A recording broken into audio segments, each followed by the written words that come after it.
Welcome back, everybody, to an episode of Two Legs. This is episode 165. My name is Andy Nichols, and I am joined today by my co-host, Tom Hunyadi. He is the founder of Two Legs, going back to 2016.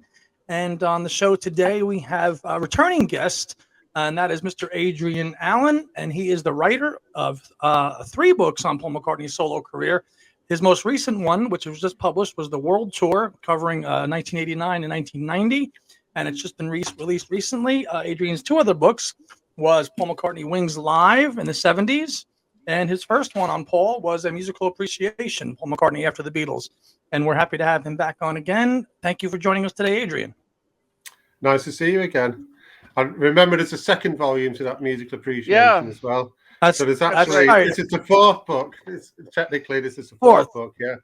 Oh, that's right. I forgot the other one. The other one's on. I forgot that other one. It's on the shelf. There's so many Beatle books that you can lose track of. But welcome back, and Tom, how are you, brother?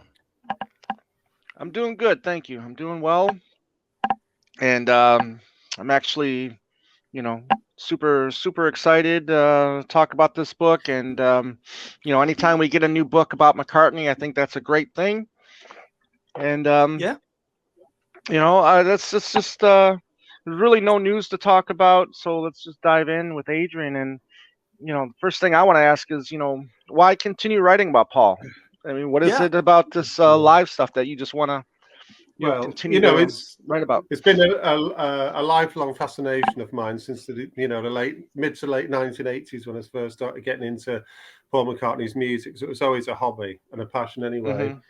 And I just thought that I could see there was a gap in the literature, really, about Paul McCartney's books in general after his for his solo career or post-Beatles career. And then I was actually talking to a guy called Tom Liverani, who you must know, very active member. He said a book's never been done about Wings live performances. Why don't you do that? So I thought, I've got the interest in it. I've got the passion for it. I was donated loads of newspaper cuttings and primary evidence and VHS things, so I knew I had the evidence as well, and I thought, I'll give it a go and see how that goes. But that was with Wings Live, and then that was quite successful. And I thought, I might as well. I've got a good background knowledge now of the 1970s period of touring, so I thought this is a good launching pad really to do the World Tour of 1989 to 90. I could compare the two and see what had changed and put it in some sort of context as well. Yeah.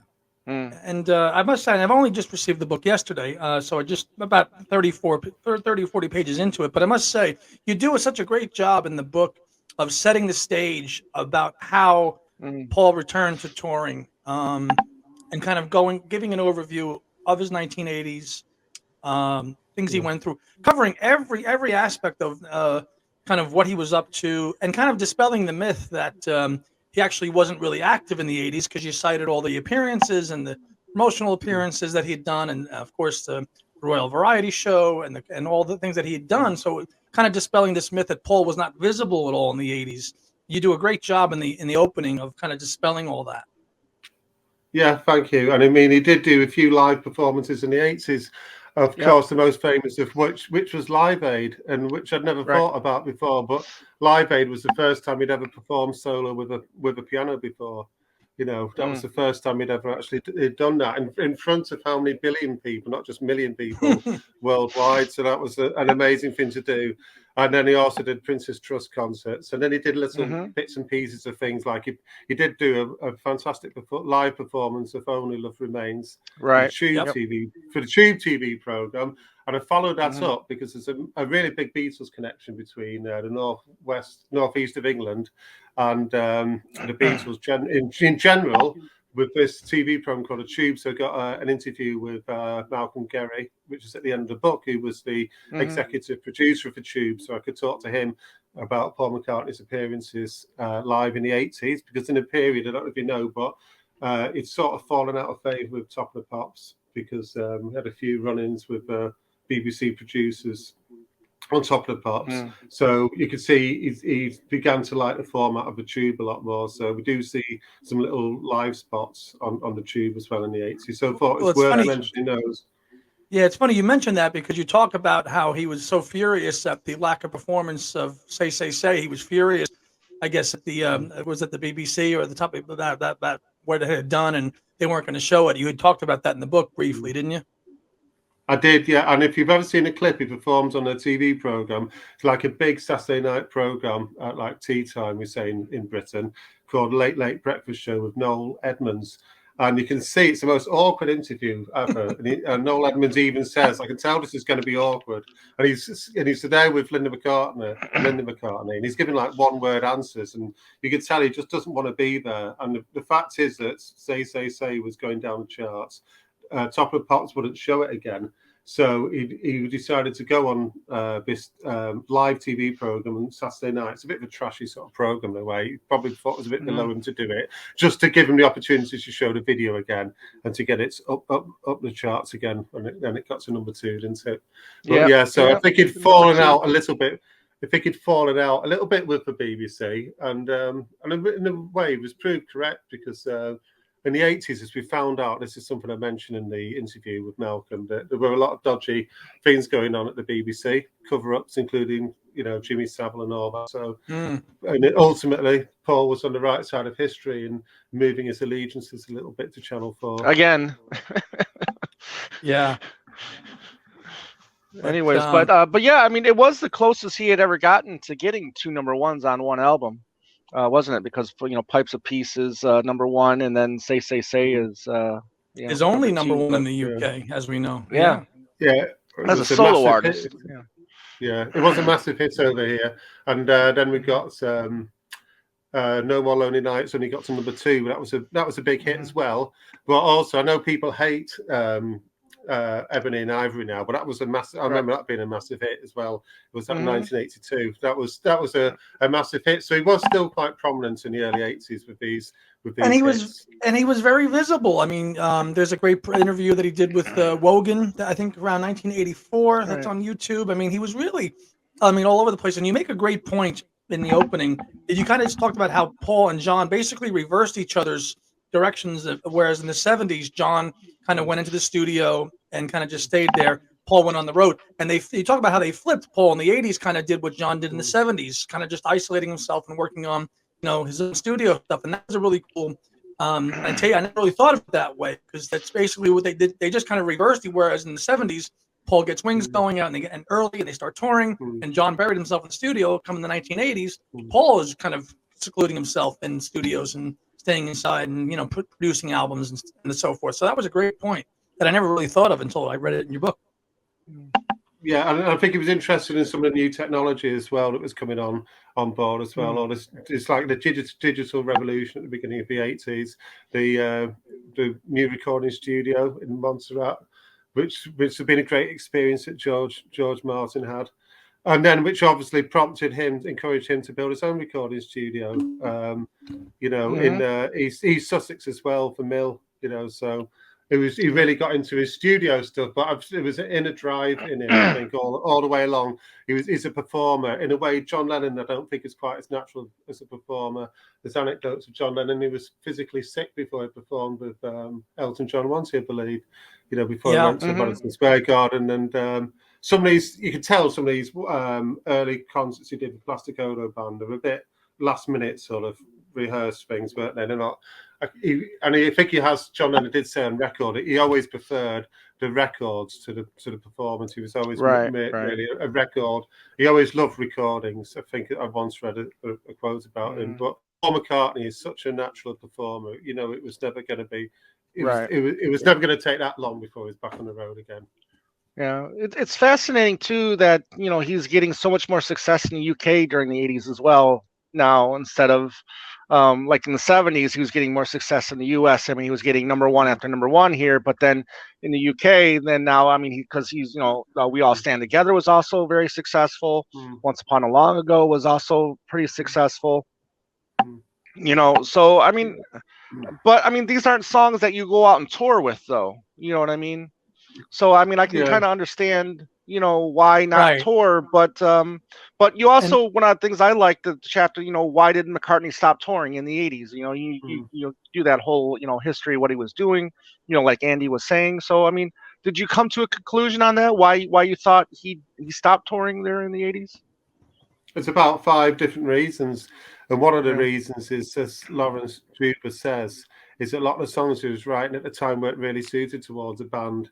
There were a lot of show numbers and things which were more suitable to the lavish production style of George Martin. You know, things like Tug of War actually had almost a whole symphony orchestra playing with it. So he was really experimenting with those sorts of song forms, but also the personal reasons as well. He had a young family. He was getting set up in his house. Maybe we don't know what went on behind the doors. Perhaps Linda was persuading him to stay at home more. Perhaps they were just buying more pets. And if you read about the chapter about his home life, it seemed that every room in their house had a pet. Even there's like a tortoise in one corner of a room, 5 dogs, horses. I mean, for Linda to leave all of those behind, it must have been quite a stressful situation for her. You know, it was so. Which is really ironic because apparently when Paul was growing up, he didn't have an animal in the house, no dogs or cats or anything, you know. But a house, from what I can gather, it wasn't a massive house. We just covered with, there would always be an animal around, you know, chickens as well and everything. One of the things that I think is really interesting, and again, especially probably for American audiences that aren't really in tune with British politics, is you're kind of setting the tone here about McCartney's kind of political and ethical consciousness. You've got that section there towards the end of chapter 1, kind of being the foundation of the tour and kind of ecology and things like that. Speak a little bit, because I think that to somebody, you know, and obviously I live in the UK, so I have a little bit of a kind of knowledge base of UK politics, but I think most Americans probably don't. So I think that just learning about Maggie Thatcher leaving and all that stuff, and kind of McCartney's take on these politics at the beginning of this tour is something that's really not really discussed in any Beatle book, really, let alone a McCartney book. No, I saw that was definitely had a potential to be discussed, because it's at the time on a turning point in history. Really, it was the dying days of Mrs. Thatcher's time, and she went in 1990 to be replaced by John Major. And of course, the whole Thatcher ethos was about consumerism and self-centeredness and all the rest of it. So there's a beginning to be a reaction against that by the beginning of the 1990s and the late 1980s.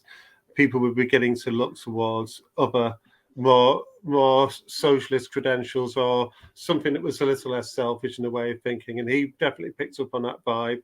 And then there was the ecological theme as well. And not only that, but the world was opening up because we had the fall of the Soviet Union, and we had the historic agreements between Reagan and Gorbachev, and we had Glasnost. And so it's a very historic time.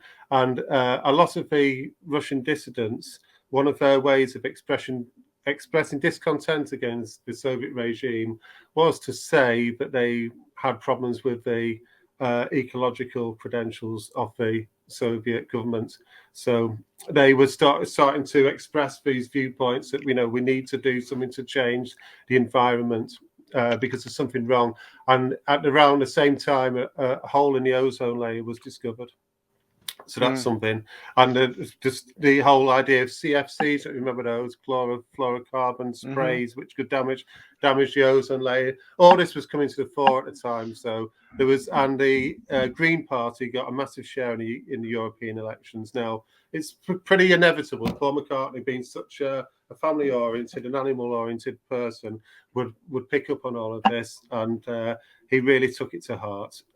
He'd been a vegetarian for a long time, but this was the first time when he decided to actively embrace these values, and also to take them on tour with him, and to have a special part of his concert devoted towards getting people to support Friends of the Earth. So, it's a massive... I don't think you can talk about that tour without addressing his viewpoint. I didn't want it to be a book just about this, but did these songs and they did these things in the sound check. I wanted to talk about what was happening at the time in the world and how McCartney reacted to that. And so, because No Man is an Island, everybody's part of a bigger movement, just like the 60s movement was a big movement. There was something important going on in the 1980s, and I've tried to capture that a little bit in the book.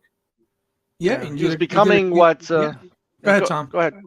No, I was saying he was becoming what he sang about Lennon and about in Too Many People, and he started preaching practices, didn't he? Yeah, but it's Yeah, you could say that if you want to be cynical about it, but I think he had a deep-hearted conviction that he wanted to leave a better legacy, to his children and grandchildren. I think he did believe that. He didn't just do it for the money. I mean, you compare it with other concert performers. Were the Rolling Stones saying such things at the time? I don't remember them saying them. I think he was one of the first performers to actively embrace these values. And as we were talking before we started, to give a program away for free, and in that program to have 4 pages devoted to an interview with Britain's biggest ecological campaigner, who's Jonathan Porritt, who I managed to get to interview at the end of the book. You did. So I don't know. I noticed that, but he's actually, I don't know if you've probably not heard of him in Britain, but he is Britain's most famous ecologist, and he's a chancellor for university, so he's quite a high up sort of guy. So I was pleased that he gave me a bit of his time to talk about this whole movement, ecological movement, and how Paul McCartney became a part of it. Mm-hmm. Yeah, I like the whole. We can get to that in a little bit, but there's some good questions that you gave him, especially the whole private jet thing and everything like that. Yeah. So, I like that. But go ahead, Andy. No, I was just going to say that just talking about All My Trials, was that a reactionary move for Paul to record that song in response to some of these things that you talk about? Well, that was recorded just really during a concert, wasn't it? It was in Italy, but I don't think at the time he said it was recorded because one of the sound engineers or road crew was having a bad day. Now we don't know why that was about, but apparently he used to sing this as a sort of a way to help people who are having a bad time, because we never know about the stresses of touring. And how we'd never see the backstage viewpoint of how stressful it is putting on a concert. So I don't think he recorded that originally with any intention of having a political message. But as he does explain later, when he began to realise that he could use that song as a protest anthem against what was happening at the time, because he realised, and this is one reason why he started getting more politically active, is because they were closing a hospital, which was the Ryan Wilton Chelsea Hospital, which was Memorial Hospital just near where he lived in East Sussex. And that really affected him, because there were times when he'd have to take his children to the accident and emergency. Even though he's a superstar, he still had to rely on these emergency services just like anybody else. It's the NHS. There wasn't a Paul McCartney hospital just for him. So like anybody, he had to, he had to drive there. And in time of emergency, so they were threatening to close that. Mrs. Thatcher was threatening to close a lot of other hospitals, which is the Conservative way, isn't it? It's always about cutting healthcare and privatising things. And that's really when he became more active. So he put out the All My Trials video near the end of 1990. And it was the time when John Major's government had come in as a protest against the extremes of Thatcherism, and like a warning to John Major's government, can you do something different about her approach? Can we have a change now? And he actually sent him, John Major, either a VHS video or a CD of it, and signed it to him and sent it to Downing Street. So he made a big song and dance about that song. But when it was originally recorded, I don't think it had any political overtones, apart from the fact that it had traditionally been used as a protest song, and it was even recorded by some Liverpool bands in the 60s, I think, as well. Cool. The like the Wings book. I mean, this book relies heavily on the fan aspect of it. Would you intend to continue that over from the Wings book too? I mean, I think it's a really cool feature. Reading everybody's thoughts and experiences at these shows, and you've got a lot of people here talking about those shows. Yeah, because as you say, a concert is an experience. It's not just a set of song lists, or it's not just something you can say, oh, these were the songs, this is what I did in the sound check. Or you can have that in the book, but I think to me, it'd be a bit unsatisfying. I want to know about how people reacted to the concert, because a concert is a bringing together of people, of minds and experiences. And I want to know what the weather was like, I want to know what the atmosphere was like, because you never know until you hear some of these stories. We've got one account from somebody who went to Nebworth, and he said he hated it, and I was wondering why did he hate it. But if you read the article, it's because it was set in a muddy field, and he had to walk 2 miles back to his car. And he says he came back looking like a scarecrow or something, and something like that can destroy your experience. And right. the other thing, what I've tried to do with these books, I've tried to get it to be a bit of a communal organisation, that it's not just me. Well, people have given me the responsibility of writing it, but I've got into a situation where I've said, if you input something really big, then you get a free book.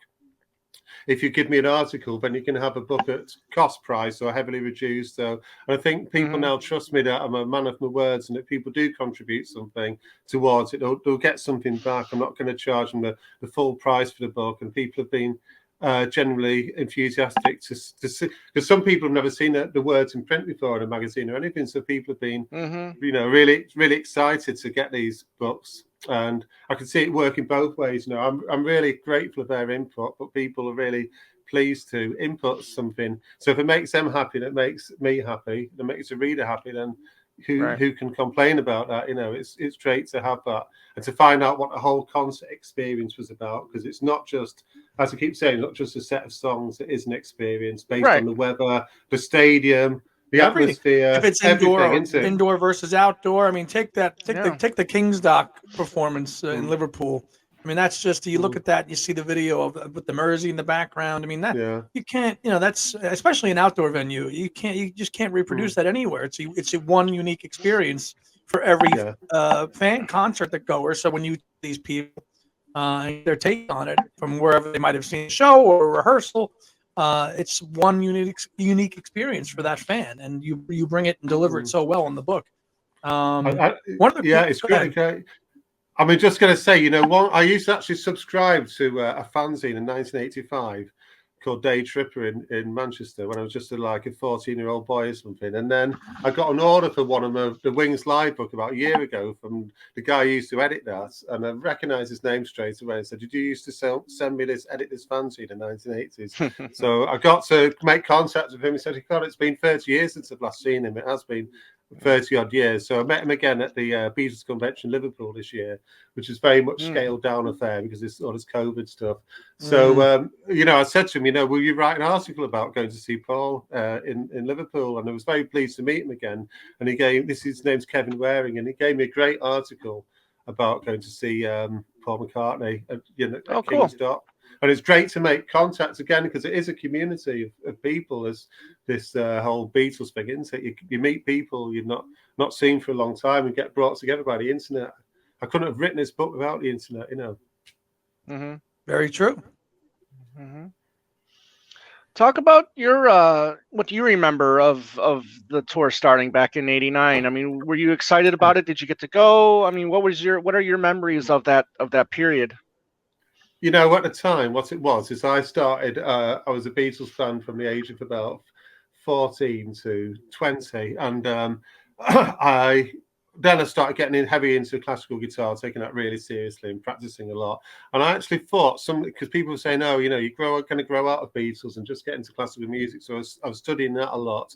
But I've gone a full circle. I've got back into Beatles and Paul McCartney since, but the two shouldn't be seen as separate. I don't think you grow out of things, really. I've not done anyway. But at the time, I'd moved. Must admit, I always had an eye on what he was doing, but I wasn't. I sort of liked Flowers in the Dirt a bit, but it didn't have my favourite songs in it, and maybe even less so Off the Ground. And if I've got to be totally honest, I'm not like I'm plugging this book now, but they're probably my least favourite lineup of Paul McCartney's backing groups is this particular period. So I must admit, I didn't see any concerts at the time. I was more excited when Paul McCartney reformed with his latest band, who people take a bit for granted. So I did see 3 concerts in 2002, but I didn't see Paul McCartney join then that period, but I was well aware of what he was doing at the time. One aspect. Oh, go ahead, Tom. Oh, I was just going to say. Go ahead, Tom. No, I was just going to say. I mean, I was 16, and we were 2 hours away from where he was performing, and I really wanted to go, but couldn't do it. No, parents wouldn't allow it, so they wouldn't allow it. If you were, and I was only 8, so going to concerts was not happening for many years after that. But I just wanted to say that I think that this tour in 89, 90 was really the first time probably for a lot of second generation fans to see Paul live in concert for the first time. And I knew it was a huge tour, but actually there was 8 legs of this tour. It was a massive, massive tour. And in some ways, rivaling Wings Over the World in many ways in terms of how far it reached, Japan and everywhere else. It was a huge, huge tour. You think tour America a little bit, but it's eight legs over the course of 2 years. 103. Yeah, 103 shows. Incredible. And it just go ahead. It was very intense as well. I did an analysis and a conclusion about, dividing the number of concerts by the number of days. And we found out that there was almost twice as intense about the number of concerts per day. But it was on, and I think he'd overreached his limit really, because he had to scale back on that bit. So it was like one concert. It worked out something like one concert every 3 days or something like that over that period. So 102. I think some people say 103 because they include one of the rehearsal concerts, but it was an enormous amount of concerts and enormous amount of venues. But one thing that's slightly different is he did these multiple nights, which hadn't been done before. Did he do something like 11 nights at Wembley or something like that? Which is actually, I worked out that's classed as a short residency. It's something like if you do 10 nights, it's classed as a residency by some entertainment bureau or something like that. So that hadn't really been done before. I'd only done 2 or 3 nights. And but it was a massively ambitious tour. And I think it was seen by about 2 million people. I think it won Tour of the Year too in some music trade publication. I forget which one, but I remember reading that it did win Tour of the Year because he was going up against the likes of the Stones at the time. And I mean, first tour first tour since 79, but first real true world tour since 75, 76.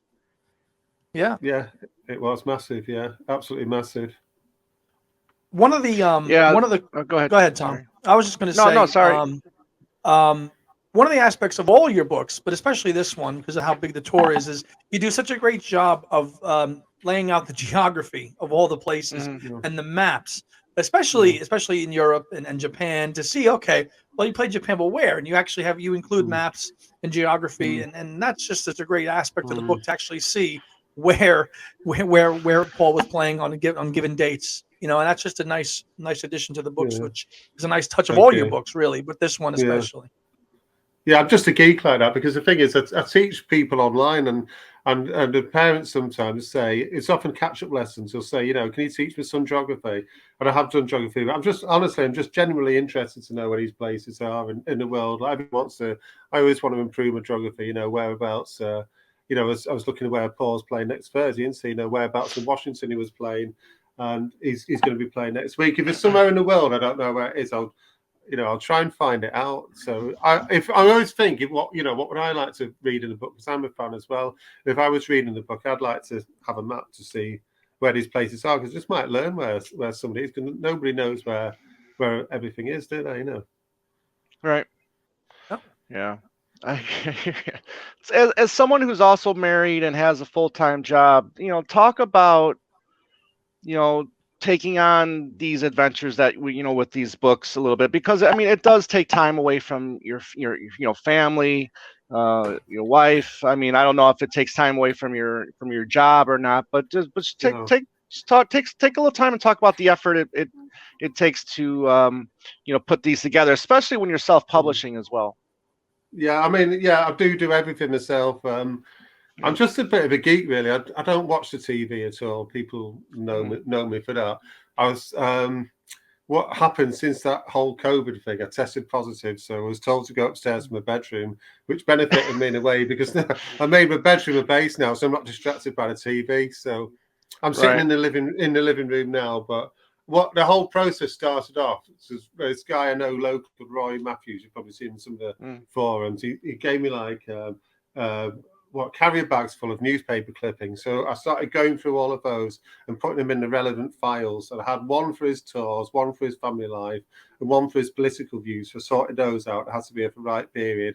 And then when I got those, I I was doing a master's in history as well at the time, which is crazy. I must be some sort of weirdo. I was doing that. I just finished that, by the way. I passed that. Congratulations. Thank you. Way to go. Yeah. But that helped actually with the research as well, because they tell me how to do the footnotes and the proper way of doing that. So I've got to say that benefited a bit. So I was doing that, and then the next thing I did is I started subscribe, because of the masters was doing it, gave me access to a load of newspaper archives and things like that. So I started looking online for reviews of shows. So I'd use my university password to get into newspaper archives online. So I was copying and pasting those sort of things. So it was all of that research, and a friend of mine who will remain nameless gave me a hard drive and sent it from halfway around the world with every single audience tape, and every single concert was an audience tape. I was going to ask you about that. On a hard drive. He sent me that hard drive halfway around the world. So I went through concert after concert. I tried to find something to say about every concert. Every if show. I couldn't find if I couldn't find anything from the articles or online or anything, I at least had the recordings to listen to, or there's a chance that somebody might have gone to the concert and offered a review of it. So I had that as well. So I tried to say everything about the concert. I was lucky enough that apart from that, people also supplemented it with some photographs and some concert reviews as well. So all bits and pieces, but there's something about every concert. I think there's at least a paragraph about every concert, even if it's just me listening to the audience tape and giving some insights into it. That's some tedious listening, because you're kind of taking a page out of Madinger and Easter there, right? and going through and listening to every audience available out of the 102, give or take 103 shows. So it's nice that you're able to do that. I'm obviously in varying degrees of quality. I'm sure some of those tape recordings were kind of not great. So to go through all those was probably quite a chore. I did skip through Hey Jude a few times, I must admit. I didn't quite make it to the end of every single one of the Hey Jude.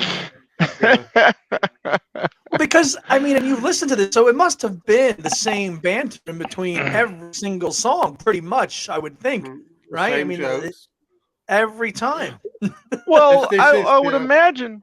Go ahead. You know what he's like, don't you? This is one that Robbie wrote. But he said before each, I can't remember what song it was. But this Got is to one get that you into Robbie, my life. Wasn't that? This is one Robbie wrote at his breakfast this morning. This is one Robbie wrote last night when he was digging his potatoes. This is one Robbie wrote in his jacuzzi last night. It was the same corny jokes night after night. Right. So there were little changes. Then he started doing that thing before Hey Jude as well. He'd do slightly different songs. He did the Hustle a lot. And that just started off with a few notes. And then it went into like a 20-second version. And then he went into...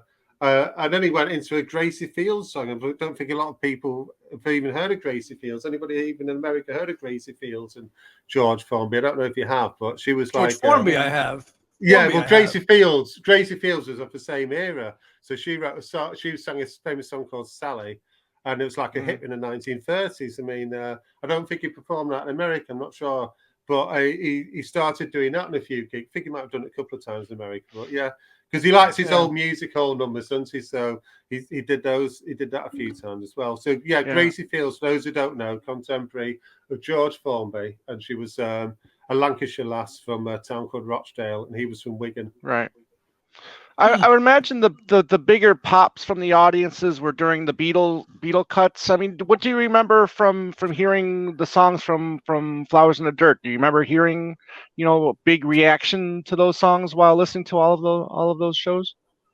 Well, the bigger reaction was definitely from the hits, and that was a bit disappointing from the Beatles hits. It's and even maybe more so from Live and Let Die as well, because that was such a spectacle. So, however hard he tried to plug the new songs like "Put It There" or "Figure of Eight," it never quite got quite the same reaction as the old hits. And he's never really resurrected any of those songs since, I don't think. No, not the Flowers in the Dirt songs, but I must say, and we look at his set list now, and we think we get so tired of the Beatles stuff, but this was the first time that most of these songs were fresh and performed for the first time. The first time you're getting Golden Slumbers, the first time you're getting Sgt. Pepper's, which might be old hat now, but in this time, that's why, for me, this is still my favorite live album, because it's the first time you're hearing these kind of old stalwart songs, but this is the first time they've been given a live treatment. So it's almost like they've gotten new life. Remember when somebody gave me a tape, just an audio tape of the Elstree studio gig in about 1980, would have been 1989, wasn't it? 1990, and it was just amazing to hear the band, even in that rehearsal concert, play the Abbey Road medley. It was such an amazing thing to hear him do that for the first time. And I think I was going to ask you, I don't think there's ever been a concert since where he's not, apart from some, things like Unplugged concert. Am I right in saying that every stadium show he's performed that song as the last song on every single concert since? Not really. Right. He didn't bring it. He didn't play it on the 2002, 2003 Back in the World /US tour. Did not play it then. I think he started bringing it out again around 2009-ish when he started doing those kind of bigger stadium tours. But for the Driving Rain and Chaos tours, he did not play Golden Slumbers medley. I don't think. Did he not do? Did he not do? When I say Golden Slumbers, did he do the end? The guitar trade up. He did Sgt. Pepper's and the end kind of. Oh, Sgt. Pepper's and then the end, yeah. Right, but he didn't do the proper medley. He didn't do the full thing, yeah. But it still finishes with the end. Oh, he still finishes with the end. To your point, yeah. But the proper medley is not been played all the time. But this was the first time he dusted it back off. He'd done the full thing, yeah. Amazing, isn't it? So I think that was the standout thing of all of the things he performed. It resurrected for me. Listening as a fan in 1989, 1990. That was the standout moment for me, was to hear that, because you'd only hear like tribute bands do that, and even they didn't always pull it off, because it's not an easy thing to perform that medley. No, especially of course he's got Wicks on tour utilizing the strings as on a synth. He wasn't going to have a brass, so he having Wicks just do the those parts on keyboards was going to help it enable him to do that. But clearly the high point of the set list, I think, for any true Beatle or McCartney fan, that was having closing the show with that number. And I think if you watch it from a visual viewpoint as well, at that point of the show, he joins Linda McCartney on stage. You'll see he goes to the back and stand with keyboards. Quite an emotional moment, really. There's there's a definitely unity there between husband and wife, And then when he does the One Summer's Away to get back home a bit on Golden Slumbers, that's quite an emotional moment, I think, when he watched that. To see that, and then he'll jump back onto the stage full of energy, But what an amazing way to close the show, He's, as what's his name has said, Wicks has said, it's never been. And I know they're not always done the full thing, but it's irreplaceable, really. That they're always going to finish with the end, aren't they? It's the perfect way to end it, isn't it? Right. It certainly is. Yeah. Talk about you again, like I think like the Wings book, you reached out and on Facebook and all the McCartney's sites asking for people with their experiences. I mean, did you get a big rush of emails with people's experiences? Did you have to turn anyone away? After a while, I didn't turn anybody away because I said that must admit, last time what I did was I said anybody contributed got a free book, and I couldn't quite afford. There were too many people contributing this time, so anybody who contributed got a book at the price it would cost me to make it. So as I said, but people who made a massive contribution, like gave 3 or 4 picked photographs or something, which are very hard to get photographs, they got a free book. So I welcomed everybody to that, even if they gave me the same. Even if he commented on the same concert, because I noticed there's a few of the same shows in there. It's still a different viewpoint from a different person. It's interesting to see different people's viewpoints about it. So let anybody contribute. And one of the guys who contributed the most, called Cy Rogers, he only started sending me his contributions about 3 weeks before I finished the book. But then he started sending me like one a night. He started saying, "Can I send one about Nebworth? Can I send one about this?" Studio recording that he did in the end of 1990 with a new drummer, Blair Cunningham. So he sent me that. He sent me so many things just on the last minute, and he sent me loads of memorabilia photographs as well. So, and then I've got loads of things just near the last minute, like Charles Rosenay, who you know very well. He sent me some fantastic photographs, and also a recollection of meeting Paul McCartney backstage in Birmingham through the company of Sam Leach, who we knew very well.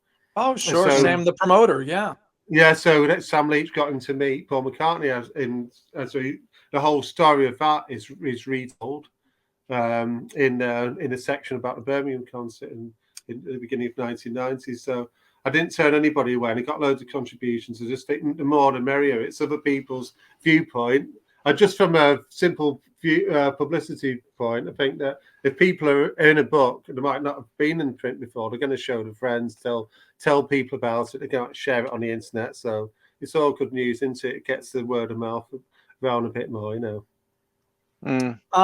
Adrian, talk about some of the Japan shows. Did you get anybody to talk to you about that might have attended any of those shows in Japan or Tokyo? Because obviously, as we know, it was his first time going back there since 1980.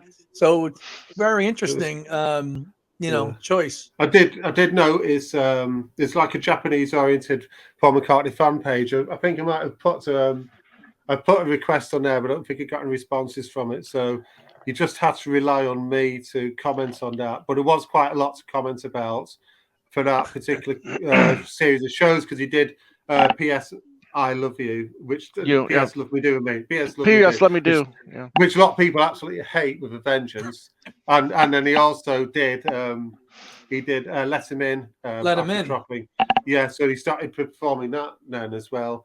So there's quite a lot to talk about in those concerts. And he did some really wild and wacky interviews, which are quite interesting to comment on. He visited a primary school and planted a tree there on behalf of Friends of the Earth. So there's quite a lot to talk about in Japan, even though sadly, but I'll always say, there might be a second edition coming out sometime. So if anybody wants to contact me, they can do. If anybody wants to see any of these shows, I always say, there might be another edition coming out in the future where I can add extra accounts. Nice. Did you think? Go ahead. Sorry, go ahead. No, it's in terms of the shows, and I guess were your responses from the fans that helped you kind of assemble all the memorabilia and the photos? Was it more U.S. based? Was it more European based? A mixture, really. I think the most devout fans are from America. I'm sure something like 70% of the books I sell. I seem to see the statistics are from America, and even hits on my website and all sorts of things. And a lot, I said to you before we start, a lot of it seems to be from the East Coast of America as well. You must have a massive fan base in Connecticut or something like that, But I got responses. A guy called David saw him in Switzerland. I've got somebody from France who went to see him. Where else did I get? Got a few from England, of course.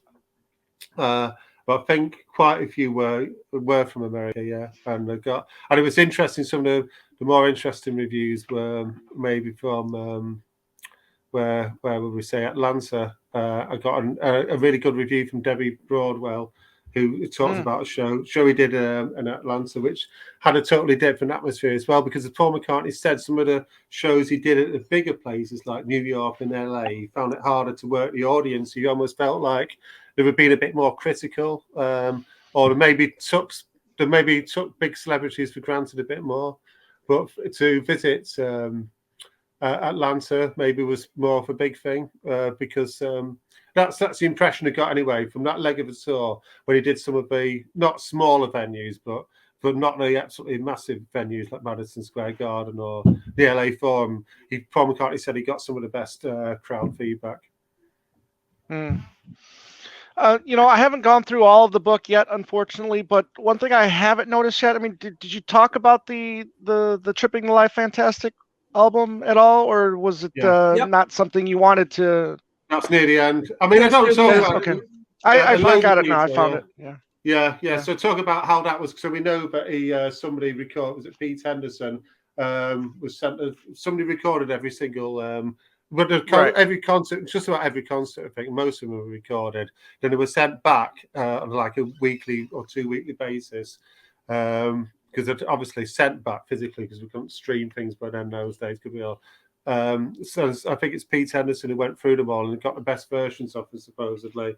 And I don't think there were any overdubs, but according to Madigan and Easter, there might have been some cut and paste jobs, like the odd guitar solo flown in from one but from another one. Yeah, Yeah. they had a lot of material to work from. A lot more was recorded than any other tour before that point. So they could choose the best versions of those songs. Yeah, so do talk about that, and I also talk about the Get Back video as well. I must admit, I'm a bit critical of that because I'm not really a fan of that, and other people have commented on that, say it's quite a flawed Yeah, there concept we as go, well. right there. Yeah. So Yeah, do concert talk film. about that as well. I don't think it's go down well. Really, it's been one of the better Paul McCartney films. I think the classic Paul McCartney film is Rock Show, and I think it's very difficult to beat Rock Show. Or maybe is it Good Evening New York City? That's quite a good one, isn't it? But I think to Get Back. It winds people up. There's just too many audience shots in it, Too many audience shots shots, and cuts to historical scenes. It just doesn't work. It just doesn't. You just find yourself being annoyed, thinking it's quite a frustrating experience. I think it's said to watch that. You just want to just see what's going on the stage. It's almost like the director Richard Less has got some sort of agenda. I don't want to see pictures of people actually being brutally tortured during Live and Let Die. I don't think the song Live and Let Die is meant to be taken literally. Every James Bond film is tongue-in-cheek violence, isn't it? So it's always a wink in the eye, especially with Roger Moore, it's there's a lot of humour in James Bond, and there is in the song as well, and Paul McCartney captured that perfectly.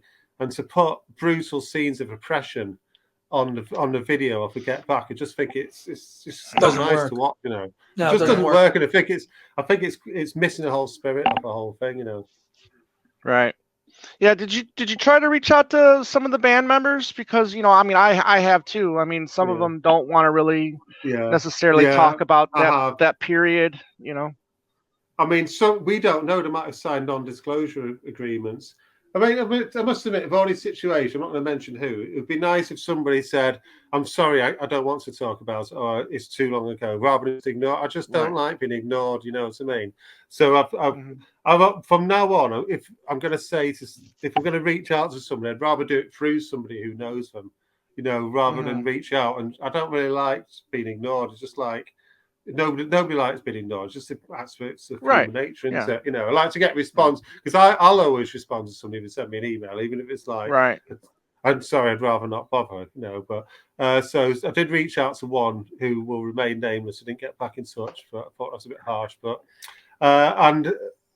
so I thought, well, I've got this great opportunity to talk to Malcolm Gary, and the more I read about the connection of the Beatles and Tyne Teens TV, I thought this guy's got to know a lot about the Beatles and Paul McCartney, because remember, he's the person who interviewed Paul. You were talking to Lawrence Juba about a Saturday Shake-Up. You remember the Geordie guy who interviews him. So I spoke to Malcolm Gary, the guy who interviewed Wings for Saturday Shake-Up in 1979. The same person went to become the director of the Tube, and he had lots of interesting stories to tell me about Paul McCartney. So that was great, and I'm really glad I went down that route. And I also got to talk to Britain's biggest environmentalist, Jonathan Porritt. So that was good enough for me to get to quality interviews, Yeah, let's talk about that for a minute, because the Jonathan Porritt interview, I found it to be a really good interview, and I'm glad that you thought about putting him in this book, because like you said, I mean, this was really a lot about environmental politics and stuff like that. I mean, was he easy to contact? Did he, was he willing to be interviewed for the book? Surprisingly easy, because I reached out to him and I just said I'm writing this book, but he was really interested in some of the questions I was posing, because he's a very clever man. He's a chancellor for university. He's written multiple books, and I put some of the the dilemmas down about I'd like to discuss, is it possible to talk about change the environment while going around the world in a private jet, or looking around 100 tons of equipment, because it is an issue that's unavoidable. There's no point just saying just because it's Paul McCartney, let's not talk about it. So there's an issue there. I wanted to talk about the whole historical perspective of why he was in the middle of the Green Movement more than anybody else. Jonathan Porritt, he's on the TV a lot. He's a household name here. So I wanted to talk about the main figure in the Green Movement, about why he thought Paul McCartney had latched on to the Green Movement so much at the end of the 1980s, and why that movement was so much in the air at the time, just like the peace movement had been in the 60s. So I wanted to get a whole sense of the occasion there. And I wanted also to find out from Jonathan Porritt, it's just like an academic question. How much has the world changed since then? Are we in a better position to talk about ecology? Some of McCartney's dreams, because Paul McCartney is obviously he's going to be 80 in just over a month's time. Has his dreams come true of leaving a better world for his grandchildren, or are we at the same place where we started, or are we in a worse position? So he gives his viewpoints on that, So I thought it was interesting just about from that viewpoint just to talk about these ecological aspects to the whole thing, Right. Yeah. I mean, I love the question about the private jet, and I like his response too. I mean, plus people have to travel, and so, and as long, for work, people have to travel for work, and as long as it's, strictly for that, purpose, then, we seem to find it okay, Yeah. I think we've proven, though, as I said to him, as a follow-up question start, I think we've proven with all this lockdown business, but it is possible to avoid some of the worst excesses of that. We're having a very fruitful meeting here online. It could as well be a business meeting. We don't have to go to some plush hotel or whatever and travel 1,000 miles to get there or whatever. You can do so much online. I've done this whole book online, haven't I? So reached out to so many people. So some of the worst excesses we don't need to do anymore. And he does mention business meetings and let's. So and he also talks about carbon offsets as well. I'm not sure how that's possible, but it's this idea that when some people perform, they'll make a pledge to plant 100 trees or something like that. It's something that people talk about. It's called offsets.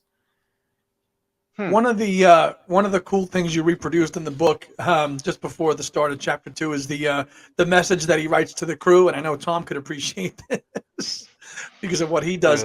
Basically telling you that if you want to go eat meat, you can go to McDonald's, but you'll have to pay for it out of pocket. But we're not going to be serving you, vegetarian. That's funny too, right? I just because he doesn't. I read that. Yeah, because from my understanding now, no one is. Period. Whether you go or not. You're. If he finds out, from my understanding, is that you'll be fired. So it definitely needs to be on the down low. If you do, but it is interesting. When you say fired, do you if you bring it into the stadium or if you eat it at a cafe? Yeah.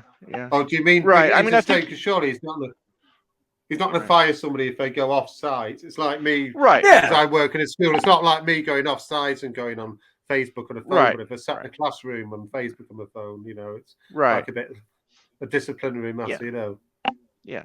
Even though I'm a vegetarian, I just don't feel like it's right to push that onto other people.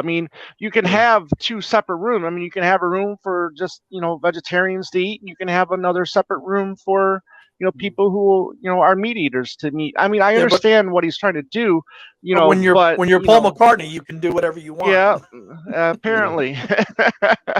But what I would say to that, it's not the best way of persuading people is it's sometimes the worst way of persuading people is forcing them. And we know that on the internet, when people get into arguments, sometimes I think to myself, why am I bothering? It's better to step aside. The worst way of persuading people. With my own children, I'm vegetarian as well, but I will let them choose to eat meat if they want to when they go to school. Because if I did the opposite, I just know there'd be rampant meat eaters as soon as they got the chance to be. Yeah. No, I agree 100%. You gonna carry on with this series? The 93 is a big tour as well. Not as big though. Not as big of a tour though. We're about 70 concerts. I've not got into that so much, but I've got a feeling there was a bit of acrimony at some point. Didn't he fire his manager at the end of it, Richard Ogden? And it wasn't quite as successful as. I've got a feeling that it wasn't quite successful, and it was a bit of discontent at the end. His manager got fired, or I'll be interested to find out exactly what goes on. But obviously, when you compare the '89 tour, the '89-90 tour to the '93 tour, it's just, and I know that's the first time, Tom, you saw him. So it's obviously that's a magical experience for you. But comparing it to '89-90, it's just not the same experience in terms of the quality of the tour, the show. And just it wasn't as far reaching. In fact, I think they even canceled some scheduled dates that were on the tour. They ended up canceling some shows, I think. Through lack of ticket sales, was that? Yeah. Wow. Yeah. That's amazing, isn't it? Interesting. Yeah. Yeah. But no, so, I mean, go ahead. So I just wanted to say, you're saying we're going to do that book next, so we'll do that. But the interesting news I'm going to do is I'm going to do a special expanded edition of Wings Live, because people have come to me over the last year since I did that and given me a number of concert accounts. And somebody's even given me a recording of Wings from 1973 at a live venue, which I'm not going to share with anybody, but I'll just listen to it and write about it in the book. So just like Mark Lewison did an expanded special edition of Tune In, I'm going to do an expanded special edition of Wings Live. And so I'm going to ask for anybody, and I'm going to reach out as well, who went to these concerts, any Wings concerts, to contact me. And, you will be included in the book, even if it's somebody else that's written about it already. And I've got a number of accounts already and a few photographs and things, but I'm collecting as much evidence as I can for that. So if you're going to do an expanded edition, you need at least 50 or 100 pages extra with new stuff in it. And so that's the next thing I'm going to be working on, and then hopefully I'll be working on a book about the New World Tour. New World Tour, excellent. Cool. Yeah, I look forward to that. And I would love to send you my memories of that one, because that was a very magical moment for myself and my uncle, who was inspirational for me becoming a Beatles Mccartney fan. That was your first that was your first show. I can see why that would be very exciting. Yep, absolutely. Was that in Arizona? Absolutely. Was it no, it was in Detroit and Pontiac, Michigan. It's a long way to travel unless you were living there, were you? Right. Well, yeah. I mean, I'm from Michigan originally. Yeah. Oh, I didn't know that. Right. Okay. So you've moved. Yeah. That's the state that. Yeah. That's the state I lived in for 30 plus years. And it was in the football stadium, of all places, and it was just holds over 100,000 people, I think, or something. How old were you, Tom? How old were you when you saw him? 93. So I would have been 20. Oh man, you must have so many awesome memories of that show that just to go. I mean, I know looking at it, it was Off the Ground, which is an album you don't like, but maybe you can help Adrian and give a little bit of a perspective on your show when Adrian writes that book. Yeah, it's not one of my favorite albums as well, I must admit. But he was still continuing the kind of political, ecological stuff. Yeah, that's right. Into that record. I believe, was it at the tour where he showed a gruesome video before each concert? Yes. Before. Yeah. That reinforces the idea that, if you drive home a point too hard, you can end up alienating people. Exactly. And this is thing I talk about that he played in Iowa, some concerts there, and some people wanted to boycott it because it's a big meat producing area. Oh, that's exactly. Absolutely. So even in 1990, a few protests about his stance. Farmland there. Yeah, so I do talk about that in the book. So I get the idea that by the end of the 1990 tour, he was getting a lot more strident in his viewpoints, and maybe he was moving away from ecology towards actual animal rights and protecting animal rights, and the whole meat is murder thing, and he was jumping on that bandwagon a lot more. So we're seeing glimmerings of that by the end of the 1990 tour, and by the New World Tour, I think it was almost pushing down people's throats a bit more, and maybe that alienated people. I know some people went to that show and they didn't like the experience of watching the New World Tour, didn't like the experience of watching a gruesome video. It just didn't set them up for it seemed incongruous to have that before, a happy occasion, But that's something hopefully we'll talk about. Hopefully we'll talk about maybe a year and a half's time if I manage to write another book about the New World Tour. Great, excellent.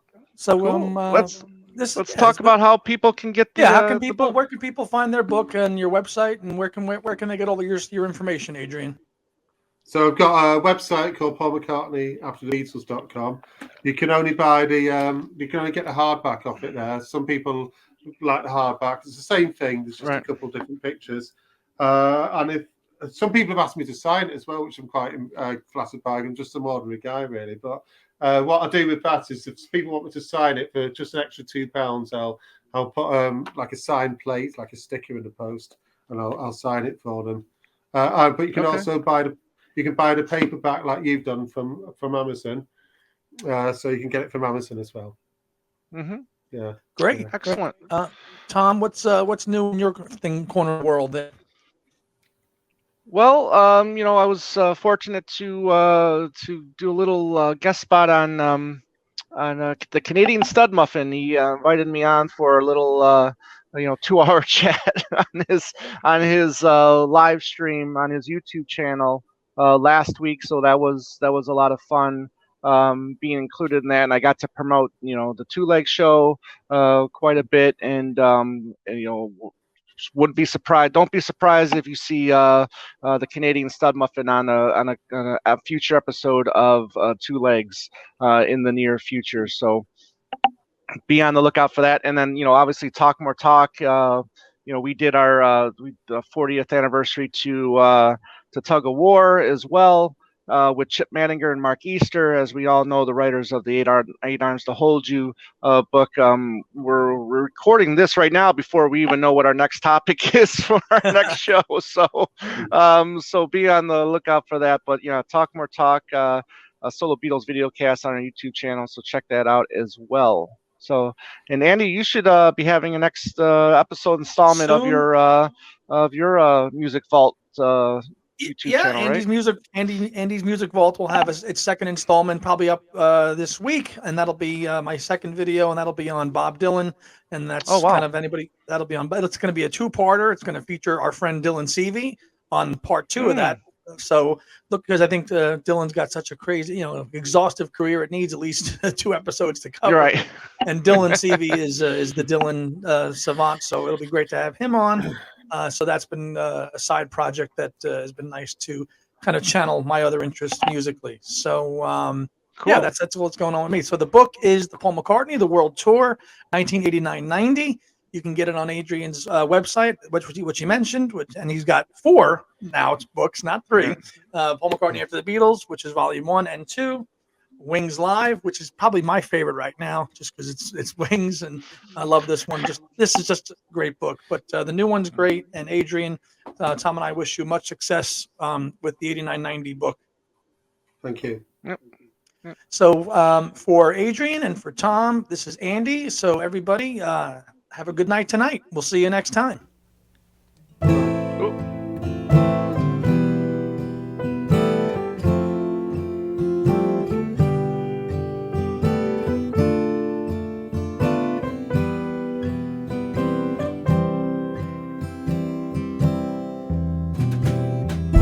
Listening to Two Legs, a Paul McCartney podcast, hosted by Tom Hunyadi and Andy Nichols, with musical contributions by Dylan C.